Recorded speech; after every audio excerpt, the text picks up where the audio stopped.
experience in not-for-profit organizations. So we are really lucky to have her. I call her the catch of the day. I'm very glad that she's with our organization. And so I said, I'm doing Jim's program this morning. You need to come along because he's a whole lot of fun. And if she wants to add anything. So Karen, want to say hi? Oh, good morning. Thank you very much for having us. Good having you here, Karen. Where were you before you hooked up with Lynn? Prior to this, I worked for the National MS Society for 16 years in this area. Okay. So yeah, I've been. That's an interesting watch too. Bike to the Bay is what a lot of people, and then we had a Defiance Walk and various events out here. So so it's my background. I'm excited to change over to the Alzheimer's. I've known Lynn for years, and I did Bike to the Bay when she rode in Bike to the Bay, which was a 2-day. Way back with that, yeah. 2-day bicycling event that she rode in. We knew each other from that. So thrilled to be able to work with them, with the Alzheimer's Association. And I'm thrilled. I love the people I've worked with out here so far with our Black Swamp Walk, and I'm very excited. Yeah, okay. So your background obviously has to be some sort of promotion. Is that somewhat your events and all? You have to be... My official background, like training, I was a BGSU grad in recreation. I can't even remember what my degree was in, but it was something kind of random. It was basically 4.5, 5 years of growing up, I really think. Getting that piece of paper is what it's about. And I understand that. I'm a natural planner, and I look back at my dad. My dad planned every church festival, every town festival.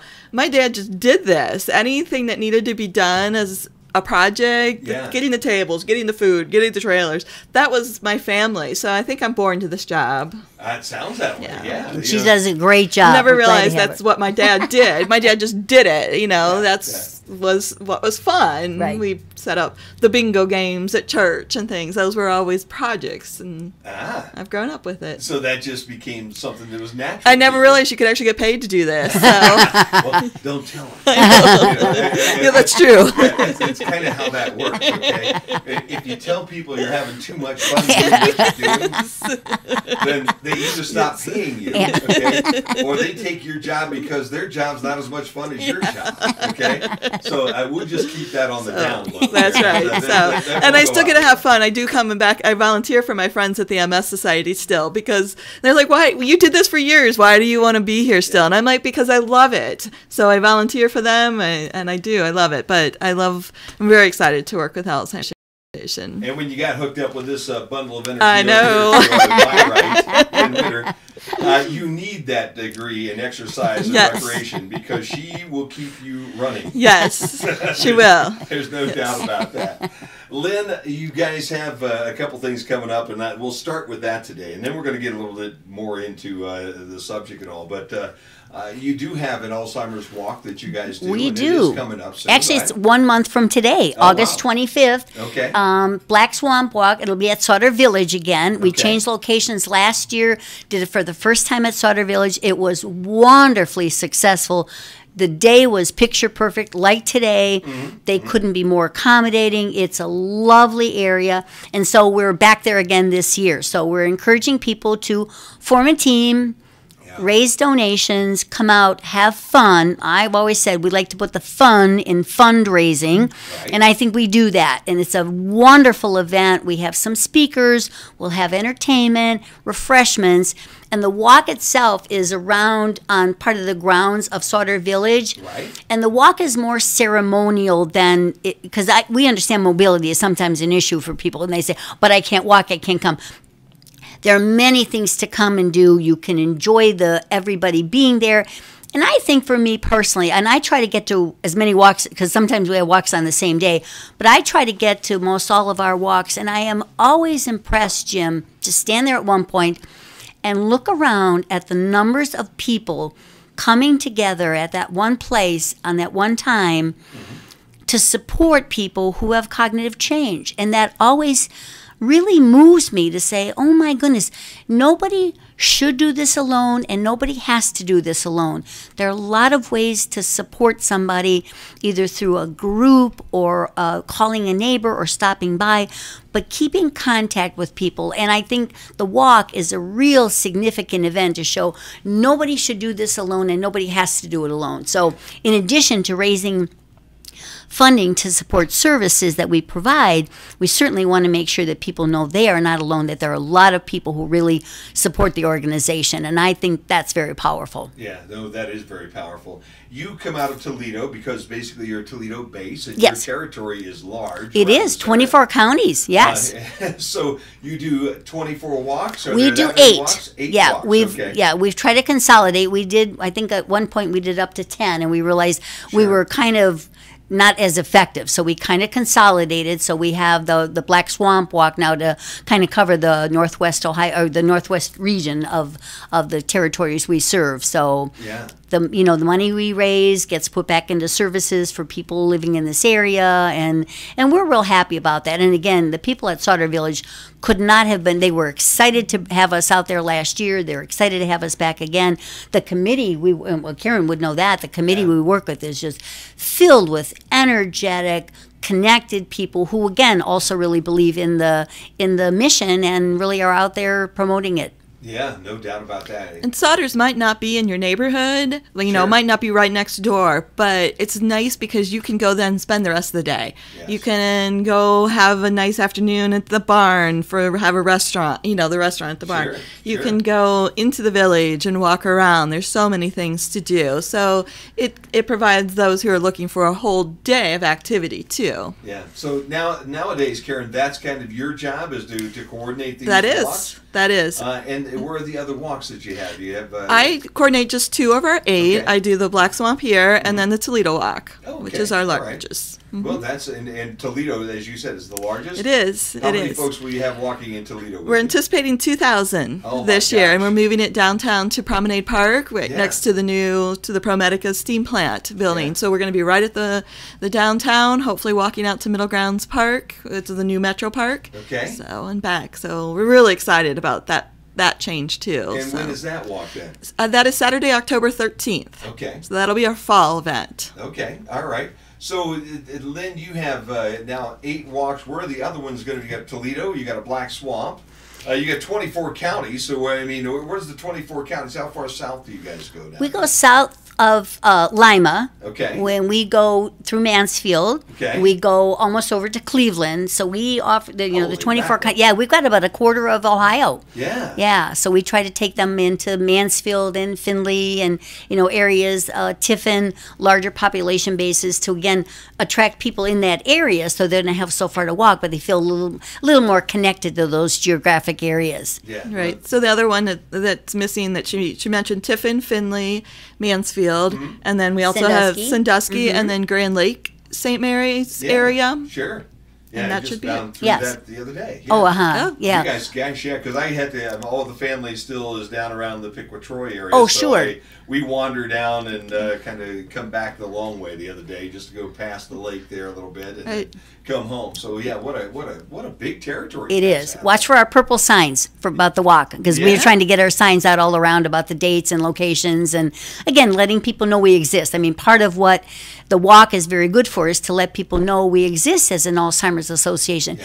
Because if you've never needed our services, you may not know we exist when you do need our services. So No part of doubt. the mission is to let people know we're here. I mean, personally, I hope people never need us. Sure. But I recognize that a lot of people do need us, and the best thing is then they know about our services and would call us. Yeah, no doubt about that. If they want to be part of the walk, how do they get in touch with somebody? Who do they call?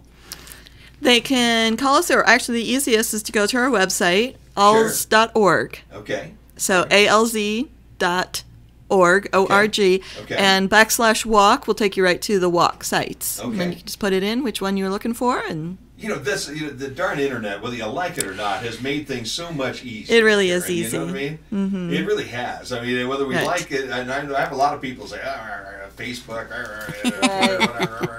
but I'll tell you what, it has, for all of its negatives, it has so many nice positives, and it makes it so much simpler and easier. You guys have seen growth, I think, every year in these walks too. I mean, We it's- have. Yeah. And, that's good news and bad news, Jim. Sure. I mean, the good news is, yes, more people are recognizing it. More people like to get involved in walks. More people like to feel like they're really contributing. And the bad news is it's a shame that so many people still need us. But the fact that they do, again, it's good that they know about us. And we're recognizing every year that people are being diagnosed earlier. Not that it's happening earlier necessarily, but doctors are getting better at diagnosing. Sure. Because people are going to their doctors early to say, I'm changing. What's happening in my life? Why am I changing and my friends my same age are not changing? Sure. So it's even though age is the greatest risk factor, it's certainly not normal aging. And again, that's something that, we can talk to people about if they call us or come to a group to say, okay, what is normal aging and when do I start being concerned about some of these changes? Yes. Yes, and that's important because it is. I think there are days when I wonder. Okay, there's a lot of people who wonder about me. First of all, okay, but, we already know. It's because they love you, Jim. Well, that's a nice and they're concerned. That's a nice way of putting it. Concerned, maybe. Okay, that might be it. But that is difficult. I think for most people to decide as we get a little older. What is the proper thing that's happening to me? Just because I can't remember your name, okay, doesn't necessarily mean that I'm early Alzheimer's. Right. I have a hard time remembering everybody's names. That's why you write them down on lists and everything else. Sure. I deal with a lot of different people. You deal with a lot of different people. Some people just are better with names than others. I know people that can meet you one time and 3 years later go, "Oh, Lynn, how you doing?" Yes. And it past the fact that we have a history with one another, and past the fact it's hard to not remember you. Okay. For good or for ill. It's all good stuff. There are a lot of folks that I deal with on a day-to-day basis that I have to go hunting for a note and say, oh gosh, okay, where is that? And it's just a little embarrassing, but I don't think I'm on the early stages of Alzheimer's at this point in time. I just have a bad memory when it comes Well, and to I think that's the key is that people everybody I've ever talked to realizes that memory loss is like one of the first signs of Alzheimer's disease. But memory loss is affected by so many other things too. It can be affected by diet, or dehydration, or medications, or grief. Sure. Or stress. So even though memory loss is always associated, everybody knows it's associated with Alzheimer's. All memory loss is Alzheimer's disease. Yeah. And so I think when people start recognizing there's memory loss, I hope it isn't either, but let's find out that it's not dehydration or depression or, something else or medication. That's something that could be addressed. Yeah. So part of it is recognizing and having people want to talk about it, because I think so many times people are so concerned that they don't share those concerns with family or good friends. And they worry about it when in reality, okay, let's find out what this is. Yeah. If it is Alzheimer's or another type of dementia, let's face that, make some plans. And if it is something else, let's address that. Yeah, no doubt about that. Well, we are talking about Alzheimer's today. It is 19 minutes after 10 o'clock. The one thing I never forget is to pay the bills. Good for you, Jim. If I do that, then the guys that hire me will forget who I am very quickly. How's that? So we're going to do that right now. And we have Lynn and Karen here from the Alzheimer's Association from Toledo. And we'll be right back to talk a little bit more about Alzheimer's. Maybe some of the progress we're making and some of the things that you ought to be aware of. It's about 20 after 10 on the Q, 96.5 FM. We're in the Medical Hour, brought to you by the Medical Specialty Clinics at the Bryan Hospital and the community health professionals. No one understands the value of our servicemen and women. I just did a program yesterday.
guys are all over the place, and you are ours. How's that? Yes, huh? that's right. If we're looking at our Alzheimer's representatives, you two are. We're the face. That's right. There's no doubt about that. Well, let's get into the subject a little bit more, because it's a difficult subject to talk about, but that's why we like to bring people in, because it's important, as you've already pointed out, to talk about it then. Yes. Have we made any progress since I saw you last? It's been about a year since we sat down. It has been a year, and thanks again for inviting me back. Well, let me first of all back up and talk about the difference in the term dementia Sure. and the term Alzheimer's. That's a good place to start. Because dementia is just a big overarching term which just refers to cognitive change. If somebody has some thinking changes of some sort. And Alzheimer's is a type of dementia, but there are like 100 different types of dementias. Sometimes a doctor can pinpoint what type of dementia it is, Okay. and sometimes they can't. Okay. But even if with the diagnosis of dementia, even though we're called the Alzheimer's Association, it's good if people call us, because some of the tips and strategies we have can benefit somebody with any type of dementia. It does not have to be Alzheimer's in particular. Sure. But with a diagnosis of Alzheimer's disease, it's important for people to understand what somebody needs some support with and what somebody can still do. Because even though the brain is experiencing changes, our brain is controls everything we do, but we have areas of specialization. And when certain areas are affected, those abilities will be affected. And so maybe if you're my nephew and I pretend to be your dear sweet 87-year-old Aunt Lynn, Sure. and I have memory problems, the memory that's affected is my immediate memory, my short-term memory. Right. So when you say, "Don't you remember?" You just asked me that. Well, no, Jim, I don't remember that. But I have a very good memory of things from 50 years ago. Sure. Well, that's a little confusing to you, because you think, well, for heaven's sakes, she can remember something clearly from 50 years ago, but not what I just told her 10 minutes ago and 10 minutes before that. Yes. And people have to understand that, because the areas of the brain that are affected by these changes will affect that particular ability. And by knowing to just be kind to me, be friendly, say, "Oh, I can't, I'll tell you again." Yeah, Okay, well, yeah. you never told me the first time, tell me now. Okay, well, yeah. we're going to eat at noon. Well, thank you very much. And then 10 minutes later, when I ask you what time we're going to eat, Yeah. you just as pleasantly say, "Oh, and we're going to eat at noon." Yeah, Okay, yeah, thank you for answering my question. Because it does no good for you to say, "Don't you remember?" Because you know what, Jim? You know I don't remember. Right. So don't even ask me that. Just tell me again very pleasantly. And yes, part of the challenge is you staying very pleasant to me. I don't mean to keep asking you again and again and again. I just don't remember that I did ask you. Yeah. And part of the time we realize that rather than us just sitting here looking at each other and me saying, "What time are we going to eat?" Well, noon. And I ask you again, get me involved in something. Because if I'm involved in something, whether it's listening to music or dusting or folding clothes or, arranging some flowers, I'm more involved in that task at the moment and not thinking about what time are we going to have lunch. Sure. So it's those kind of things that are really, really important. The challenge comes in if I live with you, you're cooking and cleaning and washing and maybe ironing and dusting. You have a lot of time to involve me. And that's when it becomes very challenging. So you need to find ways to involve me, either with a friend of mine that comes over, that we even go somewhere together, to make my day as enjoyable as possible. I may not remember tomorrow what we did today, Sure. but if I'm having fun today, that's great for both of us. Yeah. Yeah. That's really the living in the moment. Yeah. And that's about all we have right now. And that's a really important thing, Yeah, though. I mean, that may be about all we have, but it's a really big thing that we have right now. Yeah, yeah. Well, that's fun. It really is. Karen, why did you make the change? Why over here to Alzheimer's from MS? Oh, that's a tough question. I've known Lynn for years, Yeah. and I'm thrilled to be able to work with this association. Yeah. The hands-on that we do, the being out, Lynn does programs after programs and is touching base with people. That is a key that I'm I'm so happy to see we're out in our communities. Lynn and all the client service staff are there. Yeah. So if somebody calls you, or if somebody calls us at the association, they know they can talk to a person that's local, that understands where the local doctors are, where the local support groups are, which county they can go to. So that's something that's really exciting for me, to be able to have that local presence. Yeah.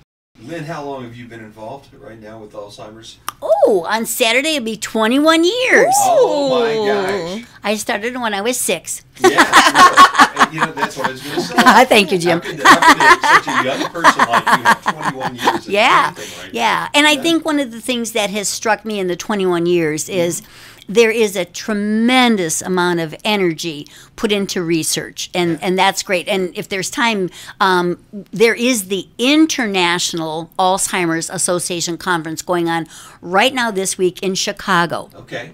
So there are new stories coming out every day about some of the research that's being presented there. So that's why this week is a great week for me to be invited to come, because there's all kinds of news coming out. And even though there still is a lot of research in the medical aspect, the medication aspect, because the medications we have now, they could be more effective. And so there's still a lot of research being put into that.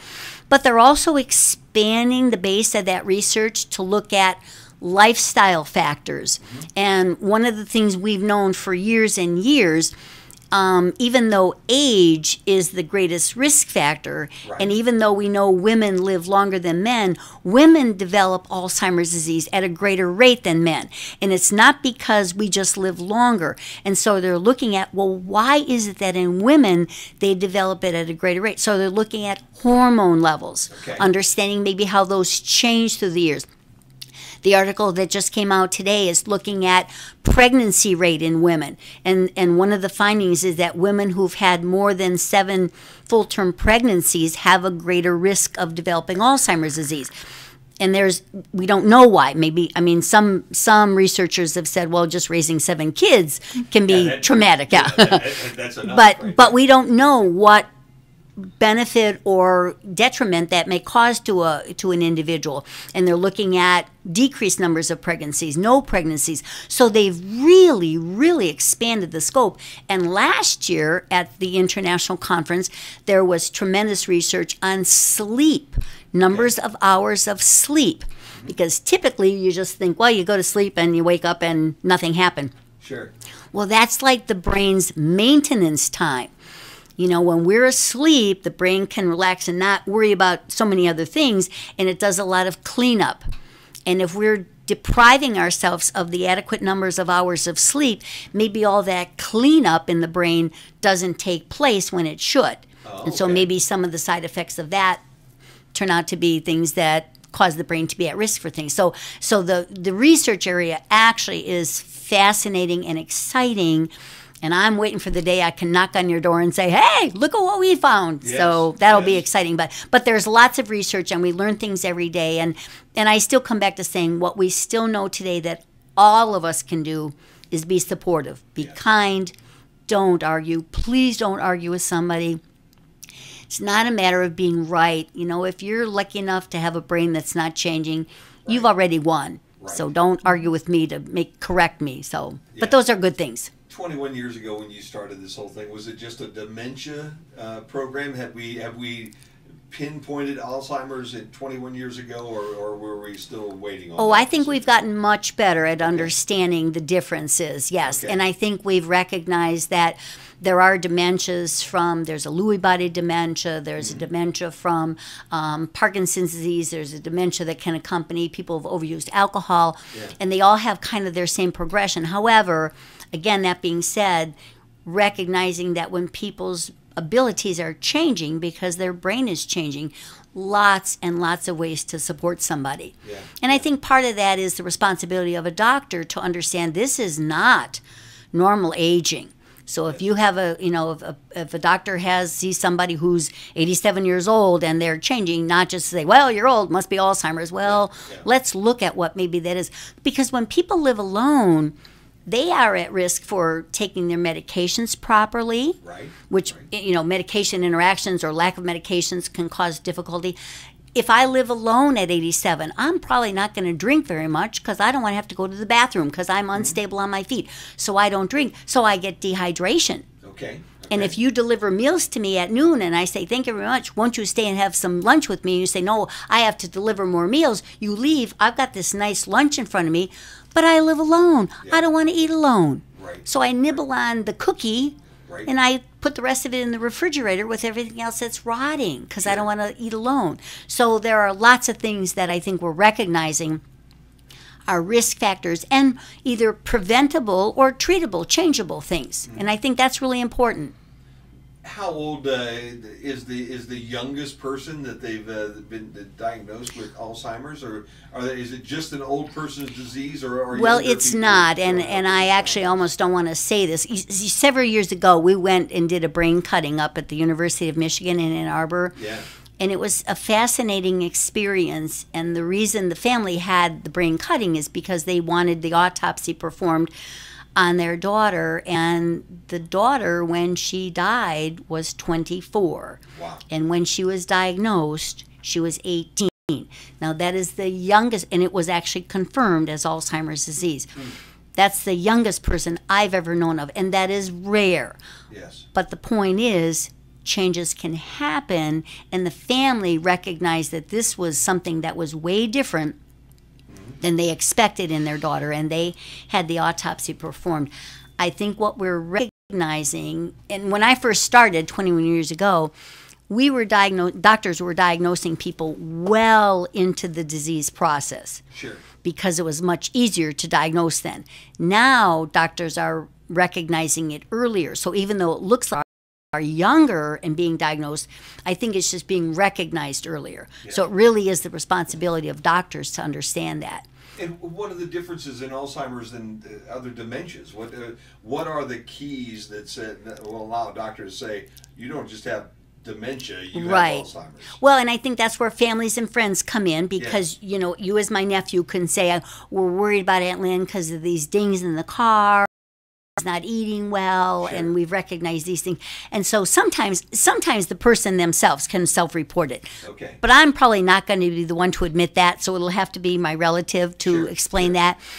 But it's more than, and even though we know it's memory loss, it's the memory of not I forgot my keys or that person's name. It's the I found my car keys, I don't remember how to drive home. Yeah, yeah. It's the memory loss that affects getting through a day safely. Okay. It's Okay. the I would pick up my clothes, but I don't remember how to put them on. Yeah. It's the I'd eat, but I'm not sure I remember how to prepare that. So it's that kind of memory. You know, and I think what's so scary about memory loss is what you've already said. I forgot where I parked my car or put my keys or that person's name. Well, that's typical. Yes, This sure. is the memory loss that's not typical. Right. And that's, I think, one of the first signs. And especially with the driving, Yeah. that can just be so very dangerous. And even though somebody still remembers how to put the key in and drive the car, Right. you know, we've had a lot of different things happen with the traffic. We have a lot of those roundabouts, those traffic circles. Yes. You know, if you've not ever driven through one of those, that's no time to figure out how to do that. And in a car, if you're going 40 miles an hour, you're in a weapon that you can hurt somebody or yourself. Yeah. And so those are the kind of things that really are important to recognize and then offer people alternatives. You'll come pick me up. Karen will come pick me up. I've got a lot of friends to support me in that transportation so that I don't feel so badly about relinquishing my car keys to make it safe for me and for everybody else. Sure, and that's important too. Right, absolutely. Because speaking from experience, somebody at that age doesn't want to give up those car keys because that's freedom. Oh, absolutely. And we've Yeah. driven for years and years and Yeah. years. Yeah. And you think, well, I can still get there, and then you don't remember how to get home or where home is. Well, and if I get on 127 and go south, whoa, I can be a long way away, Jim, before you ever realize I'm gone. Yeah, that's for sure. And that's very dangerous. Yeah. I don't think we ever had to worry about Alzheimer's and this one over here, Karen. Do you think? I mean, she's pretty sharp. One of the most active brains I've ever seen. Well, the thing is, I've got a lot of friends to help me out. That's my one saving grace. I figure I'm in good hands with people, so thanks. Yes. So when we're looking at this and when we're thinking about this, I think the next place we got to go, and I have to get a news report here pretty quick, but I want to have you thinking over the news break right now as to what we want to tell these folks as to, how do we at that point in time, once we start to see our aunt thinking about where do we get her help? What do we do? How do we help her? Where do we go? When do we call Lynn to come out and do a presentation for us? Today. Call me today. We have a Lions Club group or something like that. Right. And we'll get into all that here, but first we need to step away for ONN News. It's 20 minutes before 11 on the Q. You're in the middle of the medical hour here, brought to you by the Medical Specialty Clinics of the Bryan Hospital and the community health professionals. You are so fun to talk to. Oh my gosh. You really are. You make it so easy. You make it easy, man. Holy smokes. Can I post you guys on Facebook? Sure. Oh, yes. Where should I be? You're right there. Just sitting here? Yeah? Do I look cute? Things around real quick. Get Jimmy. Where would you like me? Right there. Right where it was? Yeah, Okay. works. Yep. How do we look? Cute? You always Oh, how But fun. I don't know about me. Oh, how fun. Oh, that's great. got, That's very nice of you to do that. station number. Thanks. Yeah. Alrighty, I just have to remember how to do it, because, I'm old. Attacking NFL players for kneeling during the national anthem have prolonged the issue, which he sees as one of the league's biggest distractions. Brown says Trump's tweets have worked against finding a resolution to the issue. He says the president has stirred the pot for political... So how did I get lucky enough for you not to go to Chicago this week and you be over here? Money, honey. Oh, was that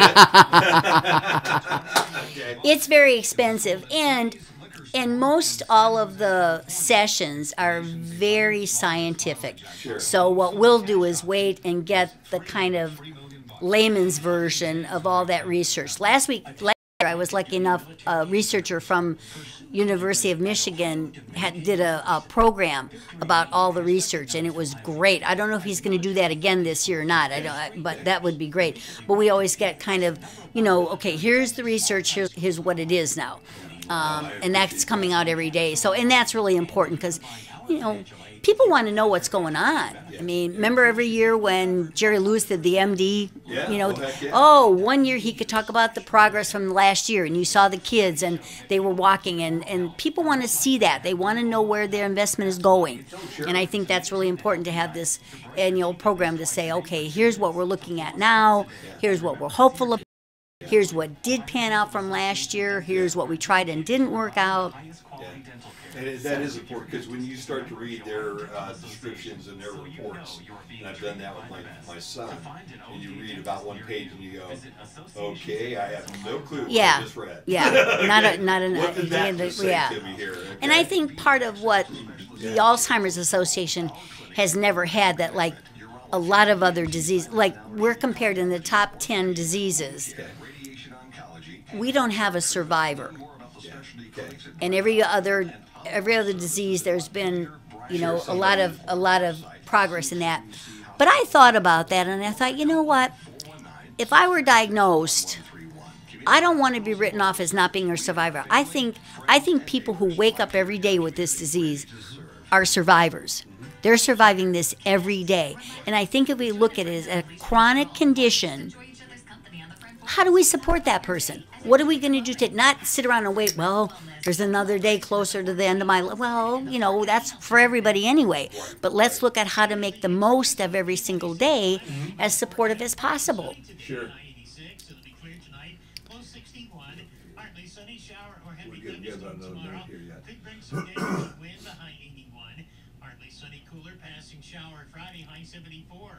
I'm AccuWeather's Steve Williams. Q96.5. It's the little things, Catch everything up. like finding $20 in the wash. Woo! Jackpot! Or knowing where to shop online for all the newest styles and best deals around. Stage.com, of course. Visit stage.com today. All right. Our newest markdowns on clearance. More extended That was easy. Good. All right. Check out today's deals online for daily coupons and offers. Yeah, Yes. and 96.5 to your backside instead of AM and FM. How's that? Oh, okay, there we go. You Thank got you. them both. Everything. Offer exclusions apply. Save more. We're both. How's that? We're both AM and FM now. That's good. You appealed to everybody, huh? Yeah, exactly. Good. Plus Who we made you stream the- on TuneIn. Who made you that? The old one? Yeah, That's the gold one. That used to be the gold one up there. The gold and blue is from about 1965. Oh, really? Yeah, that's, it used to be a Wow. country station. They called it the Coast. Ah, How's that? Way Gotcha. back when. lots So- of history. We pulled that out of the. And we're back here with Lynn and Karen from the Alzheimer's Association in Toledo. And Lynn, let's get back into the conversation that we kind of left off with here. First of all, if somebody is out there and they would like to have some training for an organization or whatever, the types of training you can do for these different companies and how they get a hold of you. Just call us at the Alzheimer's Association. You can use our 419-537-1999 phone number. Okay. And we have an 800 number, which is 1-800-272-3900. If you call the 800 number and we're not at work, like on a weekend or an evening, Sure. you will still get a live person. It goes to our national office wow. in, Okay. in Chicago. Some Okay. person will answer it. If you call at 3 o'clock in the morning, some person will answer it. They'll be able to give some general information, and then we'll get word and do a follow-up phone call to give local resources and some more information. So we really are only a phone call away, Oh, night or that's- day, and I think that's great. Other services we provide, education. I can't say enough about the importance of education. Whatever group you have, sorority, Red Hat, Lions, Elks, doesn't matter. We want to be a speaker at your group to give some basic information to understand Alzheimer's and support that person. And we offer a lot. There's a support group that meets right in Bryan. We have Okay. one that meets the second Tuesday of the month at 7 in the evening Okay. at First Presbyterian Church. And that's designed for people who care about somebody, Sure. not for the person diagnosed, because the idea in a support group is you come into a room and close the door, and it's like the Las Vegas rule, everything that happens in that room stays in that room. Sure. But confidentiality is really important, because then people say, oh, Jim goes to the meeting and says, boy, I'm caring for Aunt Lynn and love her a lot. Boy, it's a little frustrating. Well, I don't want to hear that, but you need to share that with people. And so other people say, oh, I know, and I've tried this with my family member, or I've tried this with.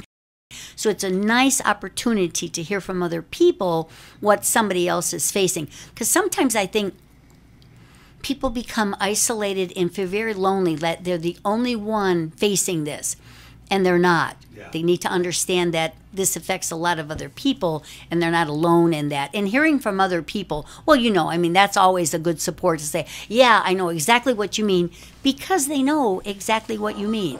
Yeah, And so that yeah. part's really important too. And we've begun to offer programs for people more recently diagnosed.